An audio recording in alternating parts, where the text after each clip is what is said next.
Future Now Show.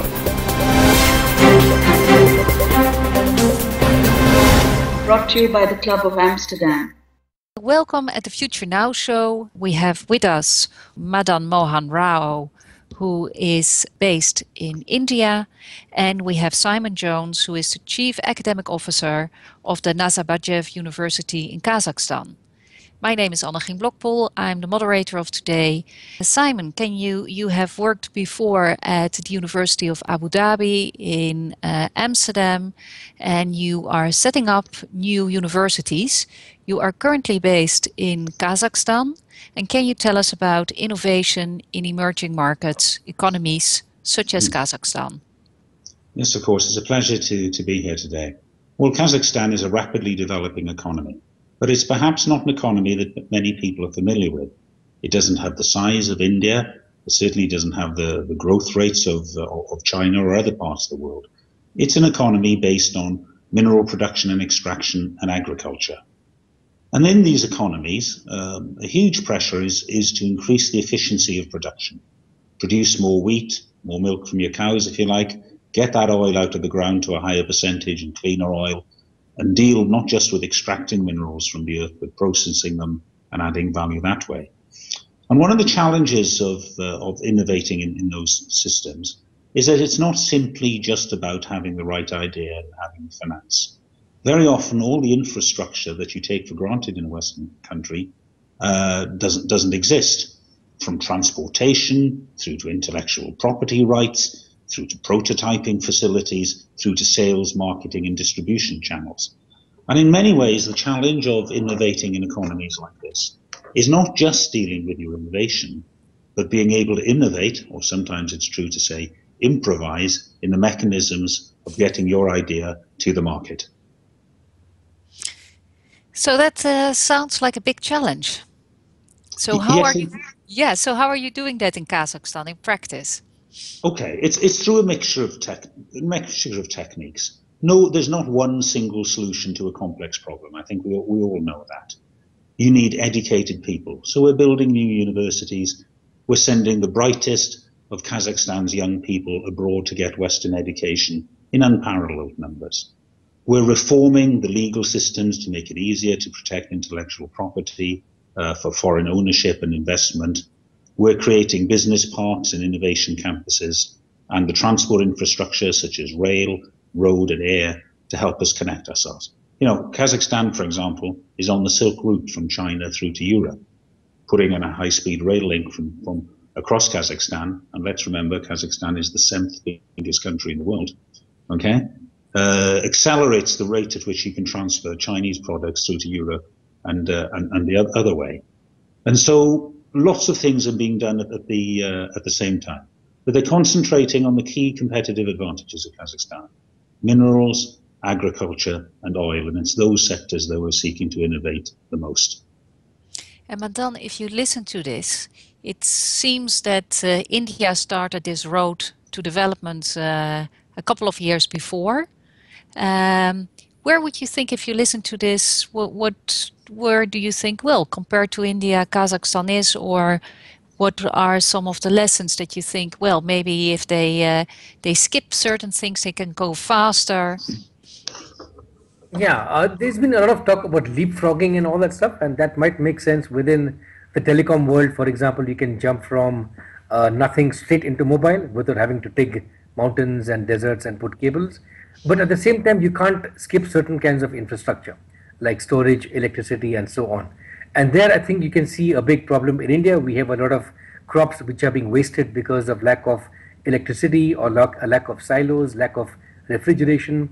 So I think when you mix IT with some of this stuff, there's a very good potential for perhaps cooperation between Kazakhstan and India, such as e-agri-tech. So how to come up with mobile-based solutions for finding out what's the best place to sell garlic, which market has the best price for rice, things of that sort, or how to monitor the temperature in a warehouse to make sure that food and meat don't get spoiled in the summer, all the way across to things like clean technology and green sources of energy.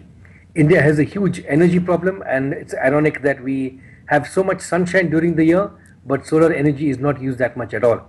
So I think in clean tech and green energy solutions, we could talk a lot to people in Kazakhstan.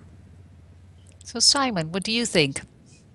Well, I mean, India, I think, is an inspiration to the developing world, okay? The sheer size of the country, its energy, its growth rate, the fact that it's been done reasonably peacefully, reasonably transparently, and reasonably equitably is an inspiration. I don't think you get anywhere as a country by copying what another country has done. I mean, you've only got to see there's so many failed attempts at Silicon Valley all around the world. The ones that have succeeded have had their own identity and have created their own identity. I think what you have to do is take inspiration, look at the ideas that have worked in a particular country, understand why they've worked and how they've worked, and then think very coolly, very critically, how does that apply to the environment that I'm in? What's similar? What's different? What must I do? What must I avoid? Just simply copying what other people do, I think is at best a formula for being third rate and far more likely a formula for failure. So be bold, be brave. That's one good one, and the other one is frugal. So we don't need to go to the full-fledged expertise that maybe we have here in Western Europe and that maybe we have in America. But what could you take from the startups and all this knowledge that is already in India? How could we bring that in a way to Kazakhstan? And how can you create, on the one hand, this knowledge that you already have in Kazakhstan, where you have difficult circumstances, and bring that to India? Well, do you know, I think one of the great advantages that India has that perhaps isn't spoken about enough can be said in 3 letters. NRI, non-resident Indians. What India had access to was a wide range of people who had already worked and operated and been successful in developed economies. Now, Kazakhstan, being part of the former Soviet Union and the Confederation of Independent States, has a much smaller diaspora. Anyone who left has left no more than 20 years ago.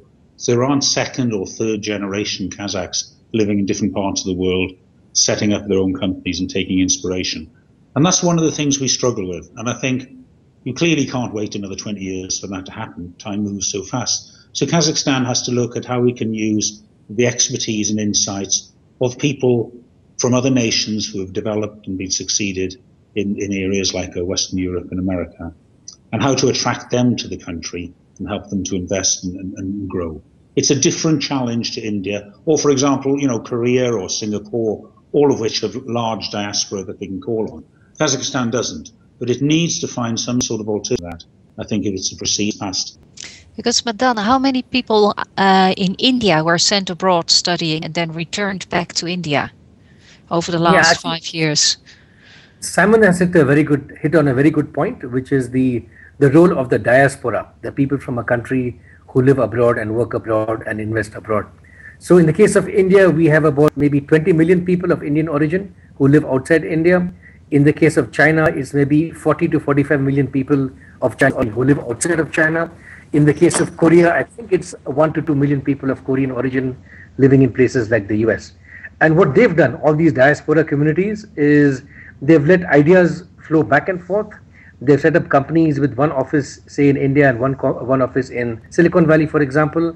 And finally, when they've made money, when they've made good money, say running their own startups in the US, they put this money back into their home countries. They become mentors for the next generation of startups and so on. So we're seeing a very good bridge, what we call silicon bridges, between India and the US, between India and the UK, India and Singapore, and so on. So Simon's absolutely right. We have a big wealth of our people living abroad who keep going back and forth. Some people settle down in the US, some people come back, some people live half and half. I've got quite a few friends who spend half the time on a plane shuttling between Silicon Valley and Bangalore, Seattle and New Delhi, things of that sort. So we're seeing a lot of these global communities of innovation also driving the whole equation of innovation. And do you think that India, because I don't consider India an emerging market anymore, or emerging economy, I would say they are a developed economy, but going in a different pace than the Western economy. Do you expect, like we had, for example, in the Netherlands, that at some point we were sending out a lot of our managers to developing countries as part of our, let's say, helping those who have less.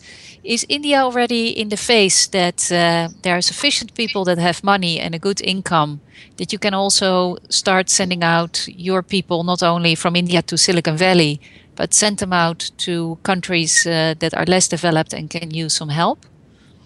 Oh yeah, that's happening a lot already in Africa. Both India and China are very active in Africa. If you go to Africa in the past, the recent couple of years, you will notice a huge presence of Indian and Chinese companies, even more so perhaps than US and European companies.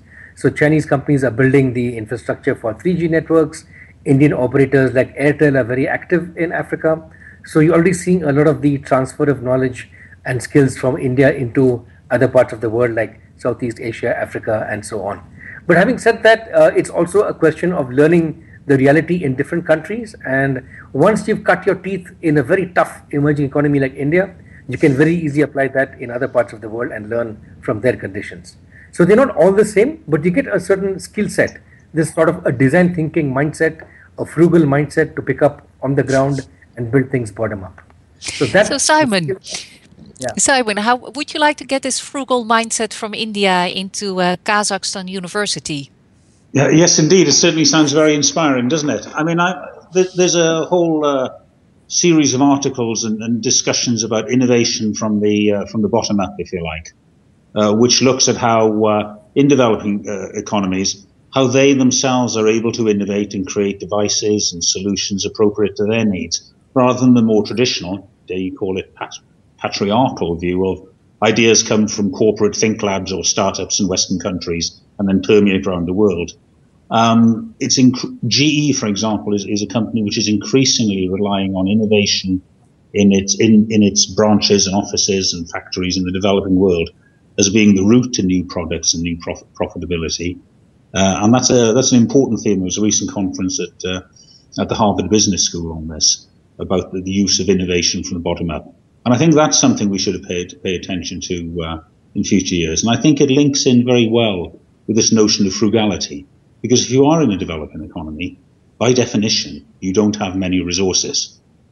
So it's up to you if you're going to go from an idea through an invention to inspiration, that you use those resources that you have in the most effective way possible. And probably if you think I would say there are three theories which come together here very well. One is the theory of the lean startup. This is very popular in Silicon Valley, which is start with a small minimum viable product and build feature after feature until it becomes good enough. The second is design thinking, which is immerse in the user community, see what they really need before you decide what to give them. And the third is frugal, which is see what you already have and then mix and mash it up. A good example again in the GE case was they wanted to build a printer for the scanner, and they said, wait a minute, let us see what other printers exist in the market. And they found a bus company had very cheap printers to print out bus tickets. So they took that printer from the bus company and put it into the ultrasound scanner. That's a good example of frugal innovation. See what you already have and then put it together and build something on top of it. Simon, do you have any comments that you think, well, they are worthwhile about what you've learned in Kazakhstan, where you think, well, that's actually you could bring to the rest of the world? Well, first of all, the principles are the same everywhere. You take bright people who want to work hard and you give them opportunity and encouragement to follow their dreams. Without that, you'll never get innovation. But I think it's important to remember that when you work with people who come from very different perspectives and very different backgrounds, they bring insights that a more homogeneous team could never bring. And I'm so very excited at our university as we do our first batch of startups, how our largely Western educated expatriate academics are working with young Kazakh men and women, and the different perspectives and insights, skills they bring, produce ideas that astound and delight me on a daily basis. It's a real privilege to be part of that. And I think we need to recognize that different eyes and different views and different voices are the key to gaining advantage in an increasingly competitive economy. So in 2 or 3 years from now, we could expect that there is a Kazakhstan startup hub coming off the ground with its own culture. There is. The first one is called the Innovation Hub. It's on our campus at Nazarbayev University. and we're looking forward to welcoming the first tenants. Great. So I think with that, we come to an end. Thank you very much, Simon from Kazakhstan. My pleasure. Thank you. And Madan coming from India. It was a great session, and I think we go out now and let's go and create a better future. Thank you. Thanks, Simon.